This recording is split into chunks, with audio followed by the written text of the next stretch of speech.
Ini pertanyaan yang sering sekali muncul di kalangan trader BBMA saat time frame ketiga, momentum di time frame ketiga sudah searah dengan time frame pertama. Kenapa terkadang harga retrace boleh sampai ke top BB ataupun low BB, tapi di kondisi lain justru langsung lanjut tanpa retrace. Nah, kalau kita salah memahami ini, kita bisa entry terlalu cepat atau justru kita akan ketinggalan momen.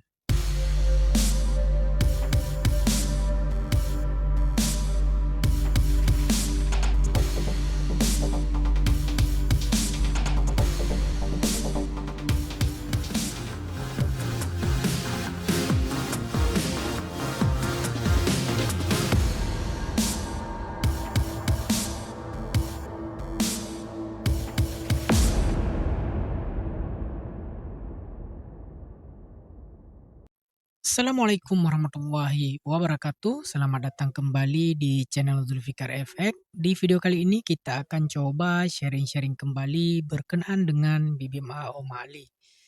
Nah, video kali ini kita akan menjawab pertanyaan terbanyak di kalangan trader BBMA khususnya dalam penggunaan multi time frame yang mana dalam memvalidkan setup re-entry dengan time frame ketiga. Nah, kebiasaan kita mendengar yang memvalidkan setup re-entry time frame pertama adalah momentum di time frame ketiga. Nah, setelah muncul momentum di time frame ketiga, ada kalanya market boleh naik lagi sampai ke top atau low BB, ada kalanya langsung sebatas re-entry untuk melanjutkan perjalanan setelah re-entry tervalidasi.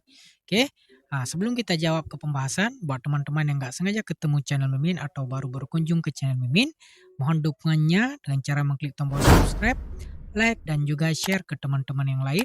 Jangan lupa bunyikan lonceng notifikasi agar teman-teman selalu mendapatkan informasi terupdate setiap Mimin melakukan upload video terbaru. Dan jika sudah, mari kita lanjutkan ke pembahasannya. Oke, kita bacakan dulu pertanyaan yang masuk dari link Saweria, dan juga pertanyaan ini sangat banyak ditanyakan di komentar YouTube, di Telegram, bahkan ada banyak yang chat ke Mimin menanyakan kurang lebih pertanyaan yang sama. Dan pertanyaan ini datang daripada Bang Arif KHZ ya, yang menanyakan langsung di Saweria. Oke, pertanyaannya, Bang, saya ingin bertanya, dalam BBMA ketika time frame 3 sudah membentuk momentum searah time frame pertama, kenapa terkadang harga kembali ke top atau low BB, tetapi di kondisi lain justru langsung melanjutkan tanpa retrace? Apa penyebabnya dan bagaimana cara membaca kondisi ini agar tidak salah entry? Ini adalah pertanyaan yang sangat bagus dan memang ini salah satu bagian yang sering membuat trader BBMA bingung. Nah, dalam BBMA kita harus pahami dulu, momentum itu bukan sinyal entry, tetapi sinyal pergerakan market. Oke? Nah, sebelum kita menjawab pertanyaan lebih detail daripada Bang Arif, nah, Mimin punya informasi menarik yang berguna yang bisa kita manfaatkan untuk kita semua. Mari sejenak kita simakkan dulu informasi berikut ini.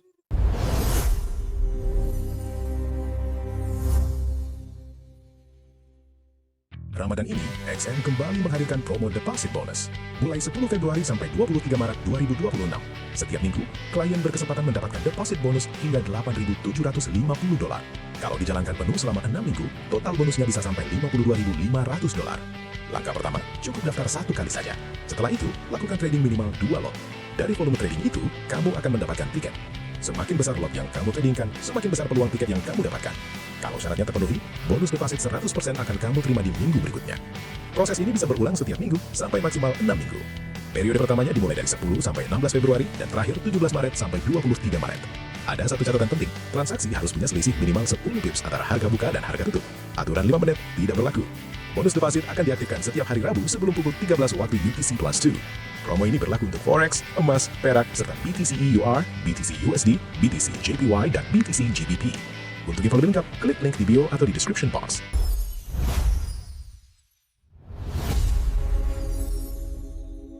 Oke, itu dia informasinya. Semoga dapat diambil peluang dan manfaat. Dan sekarang mari kita lanjutkan ke pembahasan kita untuk menjawab semua pertanyaan yang kurang lebih sama. Oke, ini contoh saat market memvalidasi setup re-entry time frame pertama, tapi di time frame ketiga market langsung jalan tanpa menuju ke top atau low BB setelah momentum.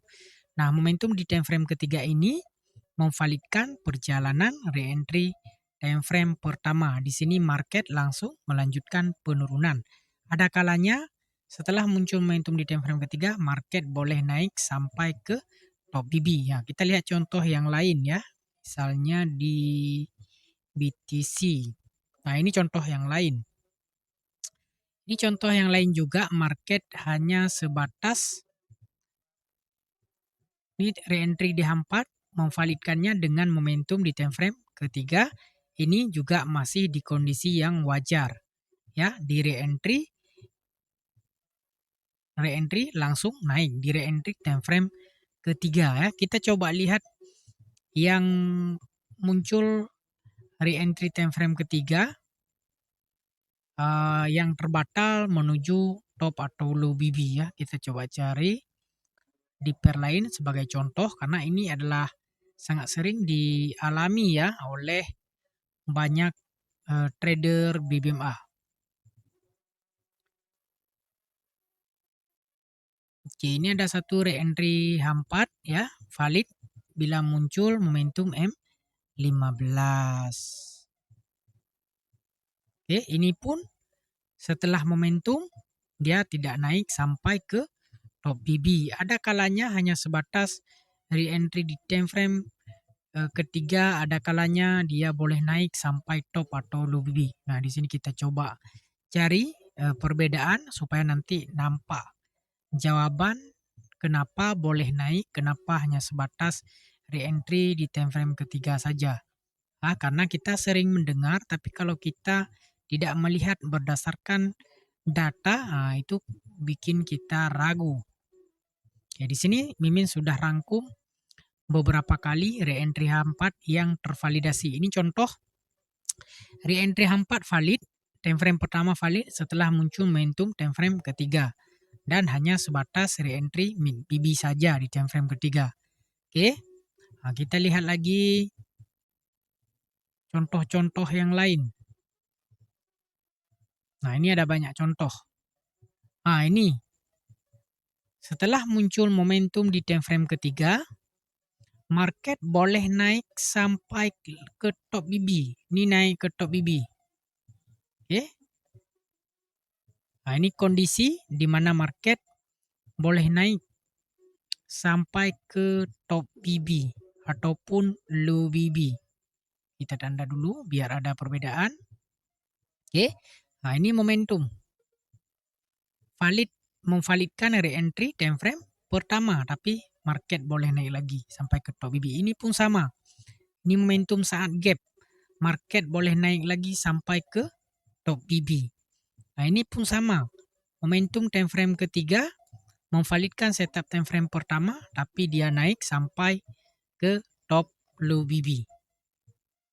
Oke, jelas ya, ada 1-2 kondisi. Nah, ada kalanya hanya sebatas mengambil re-entry di time frame ketiganya saja. Nah, ini yang hanya sebatas re-entry di time frame ketiga setelah tervalidasi. Nampak dengan jelas ya bahwa di sini kita dapat belajar ya bahwa jelas seperti yang banyak kita dengar, seperti banyak yang terbahas bahwasanya ya CSM di TF3 memvalidkan re-entry TF1. Oke, berdasarkan data yang sudah kita lihat bahwa benar CSM di time frame ketiga memvalidkan re-entry time frame pertama. Nah, pertanyaan dan kasusnya selain kita memahami ini, maka kita akan kebingungan antara re-entry di time frame ketiga setelah tervalidasi. Oke. Re-entry TF 3 atau top BB. Nah, ini problem yang tadinya sudah kita lihat setelah momentum di time frame ketiga muncul, ada kalanya sebatas mengambil re-entry di time frame ketiga, ada kalanya boleh naik terbatal hingga top low BB. Oke, secara kasar time frame pertama valid setelah muncul momentum time frame ketiga, tapi ada dua kondisi yang berbeda. Setelah muncul momentum di time frame ketiga, ada kalanya market hanya sebatas mengambil re-entry di time frame ketiga, ada kalanya boleh naik ke top atau low BB di time frame ketiga. Nah, pertanyaan yang sering mungkin bingung mencari jawaban, bagaimana kita menghadapi atau membagi kondisi ini untuk melihat kondisi market akan retrace ke top atau low BB, atau kondisi di mana market akan lanjut dengan re-entry time frame ketiga saja. Jadi keadaan ini bukan random, tapi ada struktur dalam struktur. Ya, jadi kalau kita paham struktur dalam struktur yang ada dalam multi time frame, maka kebingungan di dua kondisi ini dapat kita elakkan. Oke. Nah, mari kita lihat ya bagaimana cara market boleh retrace sampai ke low BB atau hanya sebatas di kawasan re-entry time frame ketiga sahaja. Oke, di sini kita catat-catat sedikit ya biar lebih mudah. Nah, ini kita udah dapat jawaban. Ada kalanya TF3 re-entry, ada kalanya boleh pergi top low BB. Oke, sekarang kita catat kembali. Ini kita catat 3 TF supaya lebih lebih detail ya untuk mendapatkan pemahaman kita pada kali ini. Contoh di sini time frame pertama. Sini time frame kedua. Nah, nanti kita akan contohkan pada market. Kemudian di sini TF3. Oke. TF pertama kita akan selalu mencari re-entry. Apakah re-entry setelah candle arah kuku ataupun setelah CSM?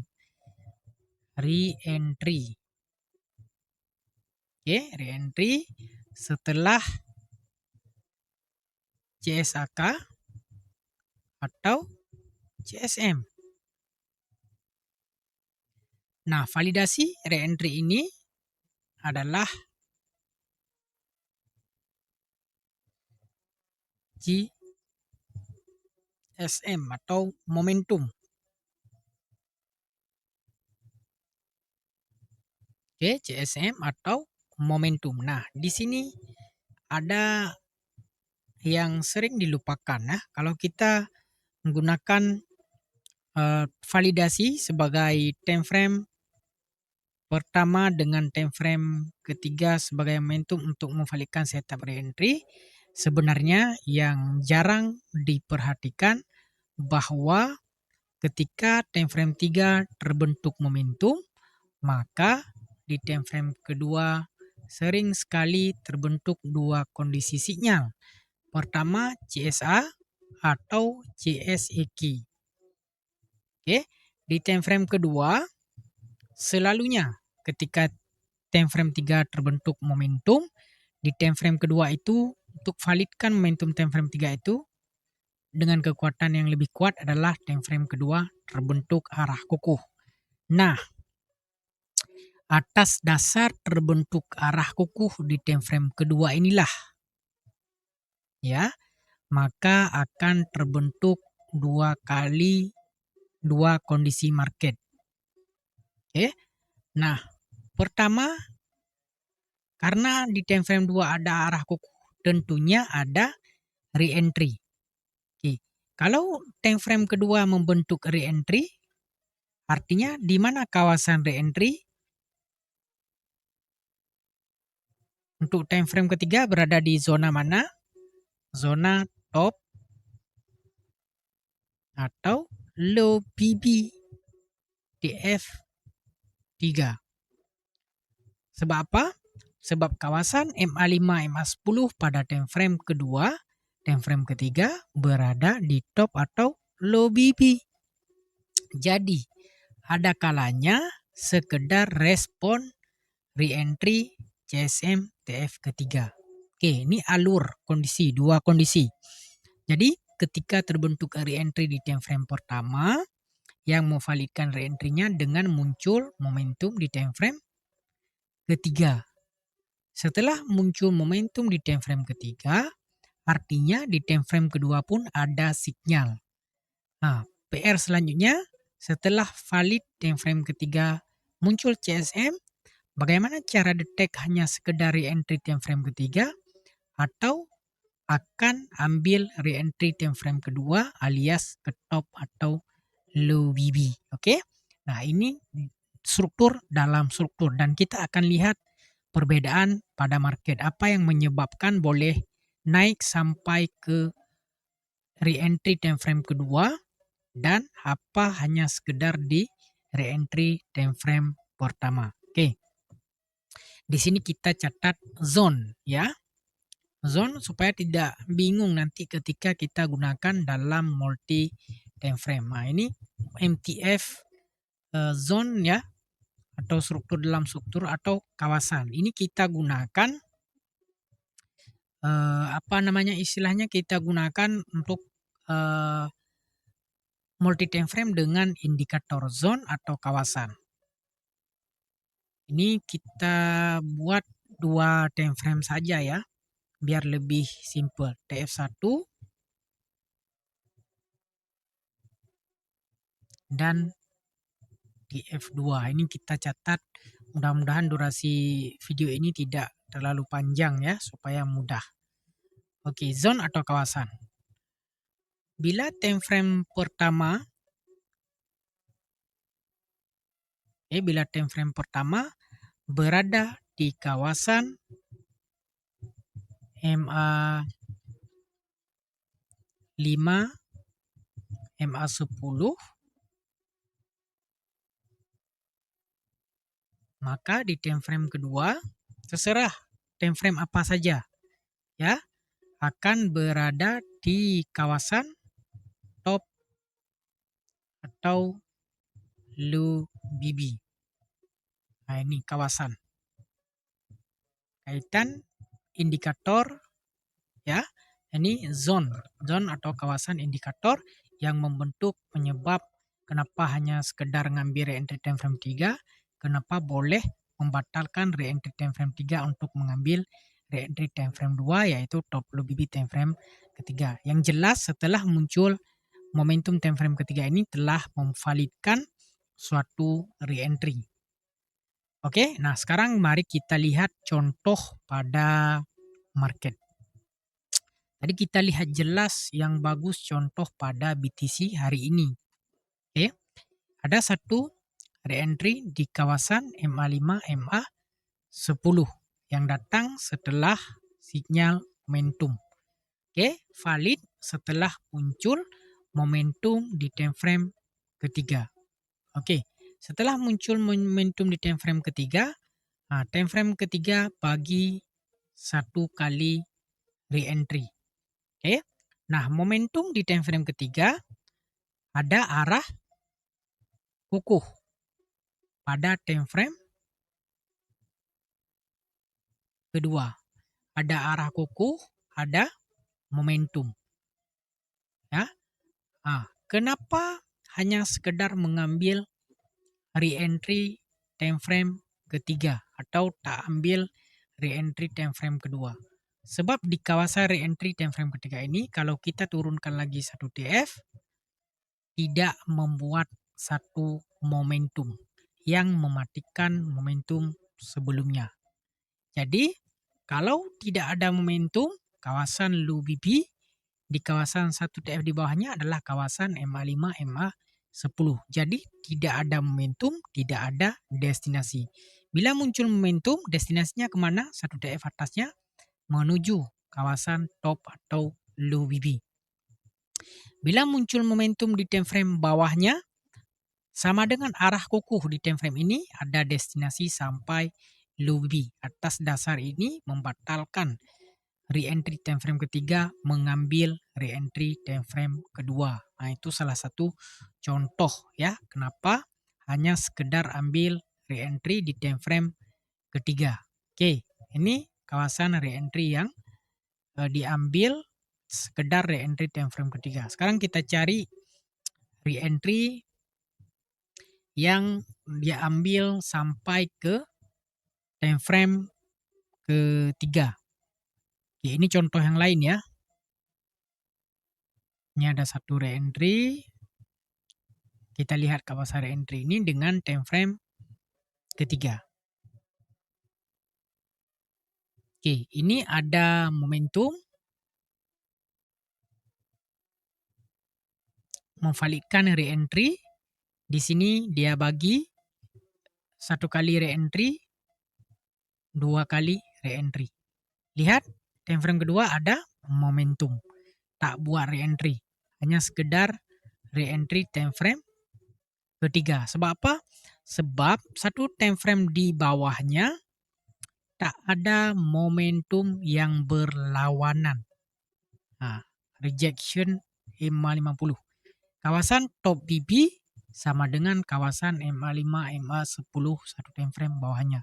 Jadi tak sampai ke top BB untuk mengambil re-entry H1 atau time frame kedua sebab di time frame bawahnya lagi tak buat momentum atau di sini arah. Jadi tak ada destinasi untuk menuju top BB.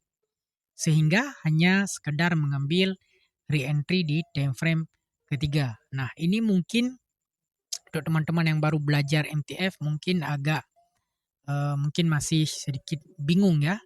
Nah, tapi bisa dipelajari bahwa memang ini penyebab re-entry yang sampai top atau low BB time frame ketiga setelah momentum atau hanya sekedar ambil re-entry time frame ketiga saja.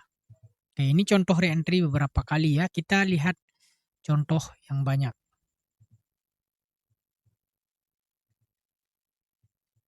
Oke, ini ada 4-5 kali re-entry. Semua yang memvalidkan re-entry ini adalah momentum di time frame ketiga. Ini sampai tak, kita tak tahu ya, kayaknya sampai. Sudah terlalu jauh. Coba kita lihat. Oke, nah ini kawasan re-entry time frame pertama divalidkan dengan muncul momentum di time frame ketiga ya. Ini salah satu contoh yang hanya sekedar ambil re-entry time frame ketiga saja. Tadi kita sudah contohkan ya kenapa, penyebabnya apa. Nah, ini sudah. Nah, ini pun sama. Momentum ini memvalidkan re-entry time frame pertama hanya sekedar ambil re-entry time frame ketiga saja.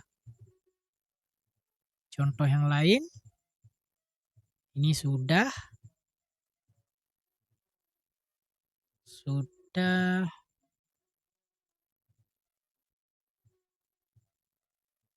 Nah, ini pun momentum yang kecil, hanya sekedar ambil re-entry time frame ketiga saja. Nah, ini momentum time frame ketiga memvalidkan re-entry time frame pertama, hanya sebatas ambil re-entry time frame ketiga saja. Nah, ini yang sampai low BB. Nah, ini kita highlight.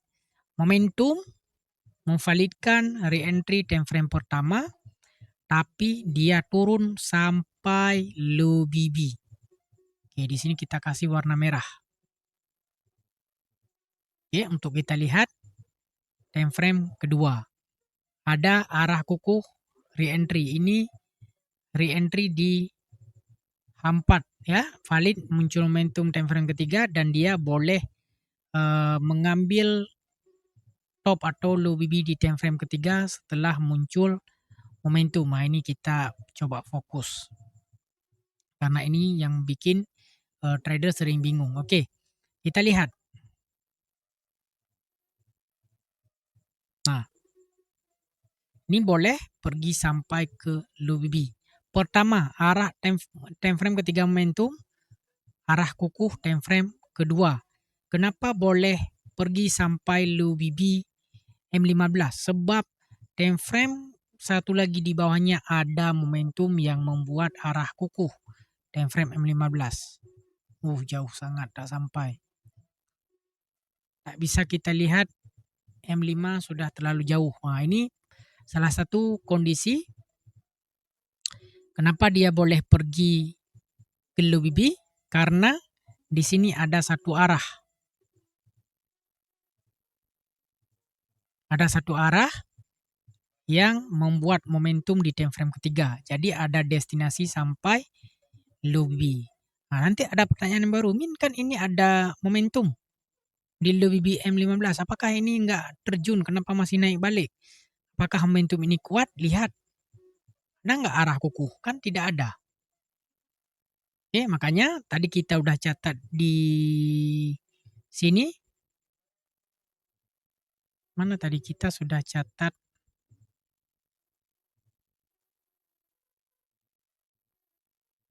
Sudah lupa di mana kita catat tadi.